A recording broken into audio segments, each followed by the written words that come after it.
हाय, मैं अरुणा कुमार पत्री आप लोगों के एक बहुत ही इम्पोर्टेंट सवाल का जवाब देने वाला हूं। जो सवाल आपके मन में कई बार उठता है कि क्या नेटवर्क मार्केटिंग एक लीगल बिजनेस है।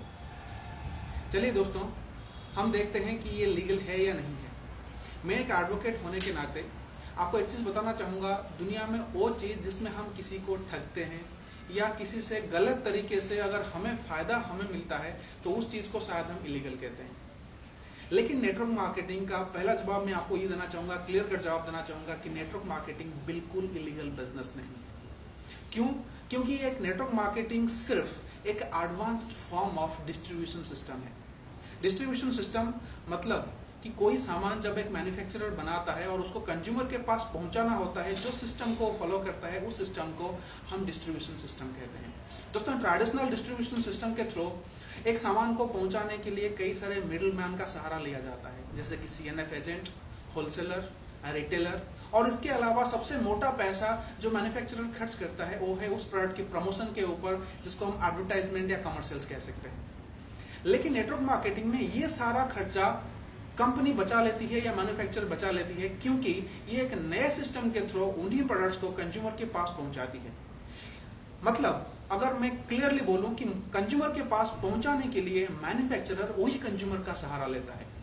अगर आप एक कंज्यूमर हैं, आप कोई सामान या कोई सर्विस को आप यूज कर रहे हैं, अपने लिए यूज कर रहे हैं और आप उससे सेटिस्फाइड होते हैं और वही चीज आप अपने दोस्त रिलेटिव में आप बताते हैं और वो वही सामान को यूज कर लेते हैं, मतलब आपके वजह से कोई सामान का डिस्ट्रीब्यूशन या प्रमोशन हो रही है, उसके बदले कंपनी एक छोटा सा अमाउंट उस प्रोडक्ट से जो सेल जनरेट हुआ उसका एक छोटा सा अमाउंट आपके पास पहुंचाती है। और जो पूरा सिस्टम आपके टीम में काम करता है या आपके द्वारा लाए हुए कंज्यूमर के द्वारा काम करता है, उसका भी कुछ ना कुछ परसेंटेज आपको मिलता है, जिसको हम नेटवर्क मार्केटिंग सिस्टम कहते हैं। आइए दोस्तों, हम देखते हैं ये जो नेटवर्क मार्केटिंग सिस्टम है हकीकत में उसके बारे में नियम कानून या लॉ क्या कहती है। दोस्तों, इस सिस्टम को जो है हम मल्टी लेवल मार्केटिंग या डायरेक्ट सेल्स के नाम पे भी जानते हैं। जैसे कि मेरे सामने है, जो मैं आपको बताना चाहूंगा, मैंने कई सारा रिसर्च किया है इसके ऊपर कि वर्ल्ड वाइड इसके ऊपर नियम कानून क्या है, इसके ऊपर लॉज क्या है, लेजिस्लेशंस क्या है। दोस्तों, कुछ कंट्रीज में इसको आज यूजुअल किसी भी दूसरे फॉर्म का जैसे मार्केटिंग है उसी तरह कंसिडर किया जाता है, लेकिन कई सारे कंट्रीज हैं जिसको इसको एक डिफरेंट, एक स्पेशल तरीके का बिजनेस मानकर उसके लिए एक स्पेसिफिक लॉ बना रखे हैं, कानून बना रखे हैं। दोस्तों, जैसे कि अगर हम कुछ कंट्रीज की नाम लें और खास करके जो बड़े बड़े कंट्री, जो इकोनॉमिकल रिच कंट्रीज, उसमें मैं एक कंट्री का नाम लेना चाहूंगा जो इंडिया से बहुत छोटा है, लेकिन आज के डेट में डायरेक्ट सेल्स या नेटवर्क मार्केटिंग में काफी आगे पहुंचा हुआ वो कंट्री है, जो है मालयशिया। मालयशिया में ये कंप्लीटली नेटवर्क मार्केटिंग एक स्पेशल एक्ट या स्पेशल लेजिस्लेशन के थ्रू रन होती है। मतलब नेटवर्क मार्केटिंग को गवर्न करने के लिए एक स्पेशल लॉ बनाई गई है, जो है डायरेक्ट सेल्स एक्ट। उसी तरह अगर हम USA की बात करें, नेटवर्क मार्केटिंग इंडस्ट्री में सबसे ज्यादा आज के डेट में जो सेल है, सबसे ज्यादा नंबर ऑफ लोग जो इंडस्ट्री में काम कर रहे हैं, वो है USA, अमेरिका। और USA में ये जो चीज है ये गवर्न होती है कुछ उनके फेडरल लॉज के अंदर, जैसे कि FTC rules, food drugs and cosmetic act और कमर्शियल प्रैक्टिसेस रेगुलेशन। दोस्तों, उनकी कंट्री में वही रेगुलेशंस एप्लीकेबल होते हैं जो रेगुलेशन किसी दूसरे कमर्शियल बिजनेस के लिए एप्लीकेबल होता है। बात करते हैं सिंगापुर की। सिंगापुर में ये पूरा बिजनेस जो है एक पर्टिकुलर ऑर्डर के थ्रू गवर्न होती है, जिसका नाम है multi level marketing and pyramid selling excluded schemes and arrangements order 2000। ये पर्टिकुलर ऑर्डर है जिसके थ्रू ये पूरी इंडस्ट्री गवर्न होती है, नेटवर्क मार्केटिंग गवर्न होती है। नेटवर्क मार्केटिंग के सारे बायलॉज, रूल्स, रेगुलेशंस इस लॉ के अंदर फ्रेम्ड है। दोस्तों, अगर चाइना की बात करें, चाइना ने इस कंट्री के ऊपर अच्छे टाइम भी देखे हैं और बुरे टाइम भी देखे हैं।